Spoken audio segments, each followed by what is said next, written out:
bayarane double sok tanggal 28. Oh. Iki mau sadurunge awake dhewe metu ana tari-tariane iki mau jenenge apa? Gambyong Mudatama. Wah, Gambyong Mudatama. Ya. Gambyongnya akeh-akeh ya, Tru. Heeh. Maneka warna. Ana Gambyong PKJT, ana Gambyong Marikanen, Gambyong Marianom dan lain sebagainya. Nyatane kaya ngene iki ditrepne ning wayangan kok ya penak. Lah iya. Watone sing dene iki iso oron kok. Oron? Heeh. Iso kabeh. Ya. Ora mung tetembangan perkara sing klasik, sing modern, ning uga iso nari sesuai dengan alunan kendang. Dadi kendange ndangku yo megol-megol. Oh iya. Dadi kendange anu yo penak ngono jogetane iki luwes, gandes luwes merakake. Ha iya. Ini membuktikan bahwasanya sinden Dwi Jolaras Indonesia ini siap tempur. Ya, dijak piye baik iso, dijak model garapan piye baik iso. Ya. Kula iki PR kanca-kanca iki yo ditagih lawan guruku. Pak Eko Mugiono ing wonten ing Cikarang, Jakarta. Untuk tanggal 22 lagu apa jenenge Lenjer Kuning kudu apa? Ya. Lah iya ta, nek di DPR basa lagu-lagu nek kanca-kanca iki kaya ngono ki apa ta gaweane to panganane to. Oh, ngono ya. Mas Garek, apa to? Isih ngabyantara sowan. Ana bame penjenengane Bapak Sugiyanto. Pak RT, uga Bu Yayu ngerancang wonten Mantingan Kabupaten Ngawi. Oh, sing dituju ya awake dhewe, Tru. Oh, ngono. Walaupun ditawani dalang A, B, C, D, E, F, G, paribasane wis ora kengguh awake dhewe sing tinuju ana mlenging kabu ingin kudu bisa dadyasana menghibur masyarakat dalam rangka pernikahan dari Mbak Ayu Nadia so Mas Irfan. Oh, maaf ya. Matur sembah nuwun peparingipun rejeki panjenengan Pak Sugiyanto so Ibu Yayu. Lumantar panjenengan ingin sampun maring rejeki yang dipun maringaken dhateng kula sumrambahipun lumintu beratan para kanca-kanca Dwi Jolaras Indonesia. Ya. Sida bayan bakal nipun rolikur ya. Ora. Padake dalam tipis besok tetep bayaran aja kendu. Ngono ya. Kumandane nek wayahe bayar iki yo bayar. Ngono ya. Ora kena duwe wis dilunasi duwe entek sik yo rasane tinggal gelanggang colong jupuk yo ora kena. Ya. Colong mlayu. Heeh. Ora tanggung jawab. Ya. Yo iki sak Inggrise lega. Terus fotoku si legit ya si lenggah ya kalau pandemen budaya ya sih akeh sing do pinarak lho kayak ibu-ibu sing do lenggah ya sak ngono kae cek do keblat mirsani keblat ing atase biasane nek wis ngancik jam 2 gek wanci goro-goro iki sing nonton wis entek resik ning nyatane bunyi iki isih komplit isih kebak sing do humon. Kula kanca-kanca awake dhewe dikancani meleh kanca-kanca Dwi Jolaras Indonesia, tepuk tangan buat para penonton yang masih lenggah masih hadir pada malam hari ini. Seto, kowe iki aja kebencian ta. Ngopo? Sebabnya apa penonton kok jek komplit nganti gara-gara nonton wayang delok nikan. Kemasane delok dapurku. Ya, ya. Coba sih mau sore mau rong sempat ataunya sing klasik-klasik bro. Wah, ya. Mau calon mongso sing desane nganti ngancik goro-goro iki para mini sepuh. Mula disuguh lagu sing berbau klasik. Oh, ngono. Ya. Sing kembang sapa? Anak wedok. Sapa? Ini kan Calindrino. Apa roman samu? Ini kan Calindrino sing diapali mau lagu-lagu sing dangdut campur sari. Oh tidak. Ora ya. Ora. Lagu-lagu klasik ya oke, lagu klasik-klasik ya dipangan Drogo. Ning aku njaluk to request. Request apa?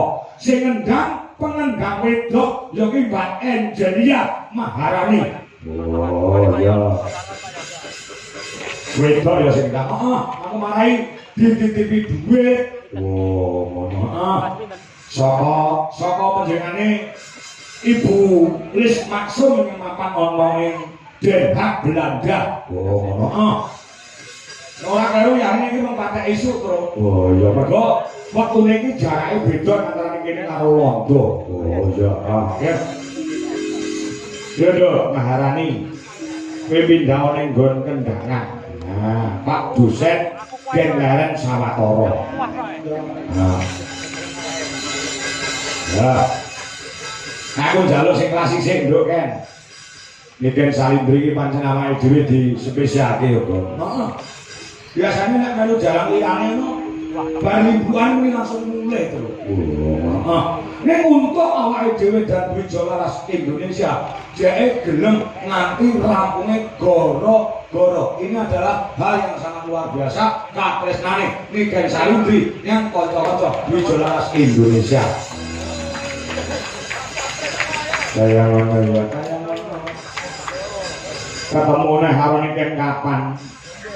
Jane tanggal 29 ning Niken ra iso. Oh, Niken ra iso. 29. Terus diundur tanggal 30 terus. Oh iya, ya. Terus mengko ketemu Niken meneh tanggal 9 Desember. Oh iya, ning Kediri. Ning Kediri. Ya. Iya, Dok, Ken. Selamat pagi, Jayu. Pagi, Pak. Wis ngantuk kok? Oh, Sajane karo ibu kok ngrumpi ngomongnya apa? Napa? Ngomongnya apa? Ngomongnya iki lho, Pak. Mas kalau panitia ijen sip tenan dina iki, Pak. Ngapa sipe perkara apa? Mata saya itu jadi melek-melek ini, Pak. Gara-gara lho, Pak. Enek pentol, enek kotaan, enek sego botok, terus enek jeruk, anggur, susu. Terus diparingi kerupuk, terus jangan lengkap Pak sajane Pak. Nah, kuwi sing jenenge gupuh lungguh karo suguh iki ditindakne karo jane Pak Dianto Pitik. Terima kasih ya untuk Pak Dianto. Mohon dalam rangka panganan, ngombe, konsumsi rokok. Minggu ngumpen awake dhewe iki entake akeh banget lho, Kan.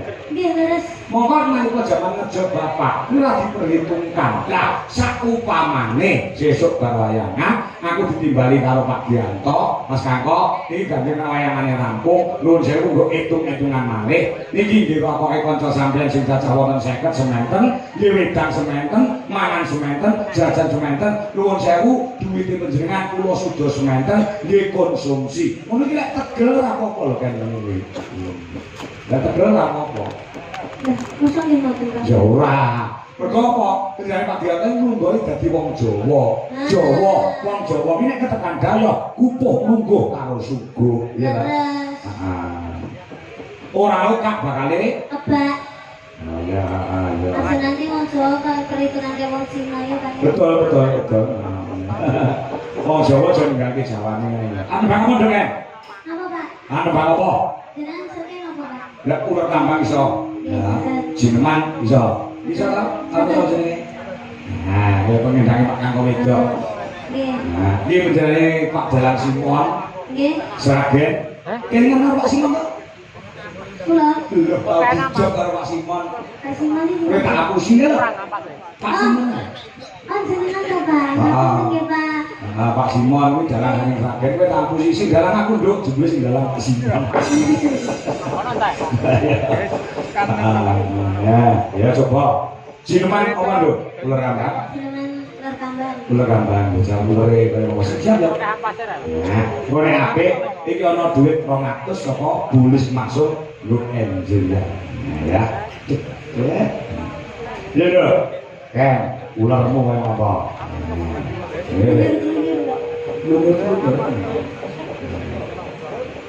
Nano, nah, ya.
Kendangan barang yo Pak, oh ya rasa, yo kan. Iya, Pak. Talentane Dujo Laras kaya ngono kuwi. Dadi apa-apa ki serba bisa. Engko sendiri yo iso joget, yoga, lanang-lanang wedok. So sini. Gula umek ya, gula umek. Kowe kok iso mendang koyo ngono apike koyo ngono kuwi. Tanganmu kuwi mok susuk kaya piye? Mboten nggih. Ora panas to mok kendang. Mboten. Bapak nek nek kendang simen itu panas. Bapak jane bapak ki bangun susu ya malam iki. Tangan iki ora iso awet kaya tangane sampean. Beda lek ngeplak bokonge buduwi. Beda. Ayo, ya ini wis tani. Ayo, ya ini wis masak. Ayo, ya ini wis cetek geni. Lah iki ora tuaku. Mulai ngendang wis umur piro, Nduk? Ono. Anu haran. Kelas 3 SD, Pak. Kelas 3 SD pun ngendang. Ayo. Ayo no. Aja ngopi kok. Golek nek ayo. Piye pendapatmu tentang pengendang wedok siji iki? Iya, ayo. Luar biasa, Mas. Luar biasa nih, berarti apa? Nggih biasa di luar. Tegesane kok teng jaba niku sinau kendang niku wau ngoten. Awak dhewe selaku dadi wong tuwek-tuwek marep ya, Pak ya. Marep no kan tundungane. Tundungane piye? Nggih muga-muga cita-cita niku saged tercapai ngoten. Cita-citane apa to? Kene apa to? Rabi niki, rabi. Boten. Oh, boten ta. Boten. Saiki wis kuliah wis lulus lho, Mbak. Dereng semester 7, Pak. Oh, semester 7. Pitu muga-muga untuk pitulungan. Anu dititipne Pak Don iki mawon titipne. Dititipne piye maksudnya? Maksudnya nggih kersane dipun didik kersane lare menika saged tercapai menapa cita-cita nipun. Wong dosene karo Pak Dodo kuwi ya. Nggih. Dosene wis ndang kuwi ya. Nggih, Pak. Pak Dodo kuwi nang kelasmu lek mulangno galak wae. Galak banget, Pak. Oh, galake piye? Anu, Pak. Nggih, Pak, ulekane mboten penak, Pak. Kuwi berarti kalau omah kerah karo bojone. Mulai ngajari ngendang, awakmu sing ngajari ngendang ya Pak Dodo kuwi to. Nggih, Pak. Boleh ngajari ngendang kok mburi kok ngarep. Jel. Nek ngajari ngendang kok mburimu kok pengarepmu. Inggil, Pak.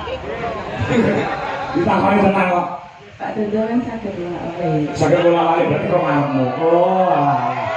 Oh, Pak Dodo ki bolak-balik gelem lho bae. Maksudnya kendange niki. Lah iya kendange. Lah nggih. Lah iya, lha rumah kamu apa? Nggih, boten. Lho, boten piye lho aku ngomongnya kendang kok mau. Sing pikirane kotor ki awakmu kuwi aku ngomong kendang lho. Nggih, Pak. Ampun. Heeh.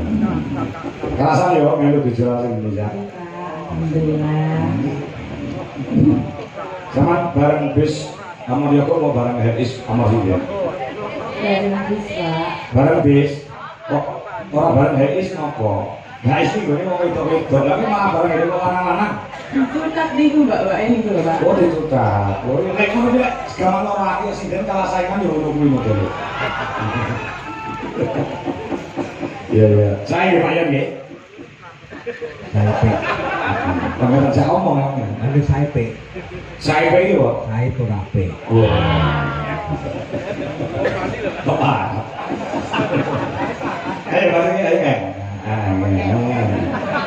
Jangan apa-apa. Saliyane ngendang sing mau kuasai apa? Har. Saliyane ngendang. Liyane bonang. Dalang sak boten. Dalang salah. Dereng Mbak, dereng belajar. Suluk-sulukno ra iso. Boten Mbak. Terus sekali-kali kita mau sulukmu. Jadi iso kabeh dipelajari kabeh model mau kita Pak. Ya, ya, ya kok. Ya deh. Jombi ya guyu memang jombi ya.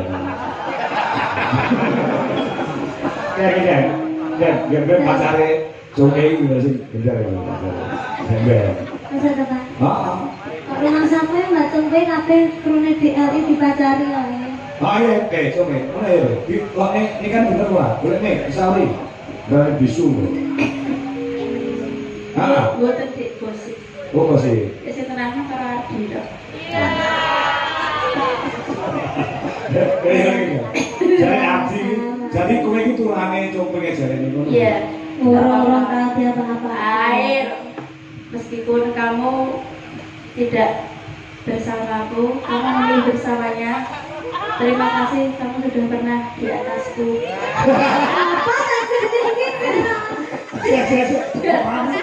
Kamu ya. Di atas doaku. Aku memang maksudnya kok. Di atas doaku. Di atas doamu. Nek kowe ora keloro atimu to, mergo apa? Adi iki mripate ora bener milih ken wis pas. Biar gak mau kuwi. Sapa? Adi. Oh, saurunge iki kan mlebu ra ngono kuwi ya karo kowe. Ora. Ya, piye dhisik saurunge iki kan mlebu piye karo kowe piye? Biar aku bareng bis. Heeh. Gerayang komputer. Iya toh Mas. Aduh Pak. Mana? Ya, bila kapan bila? Yo, saiki soro sing ayu, iya yo. Oh, aku nggak mau membuka masa lalu. Ya, mana itu ya. Ya.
Kanca-kanca tepuk tangan buat Do Angelia Maharani.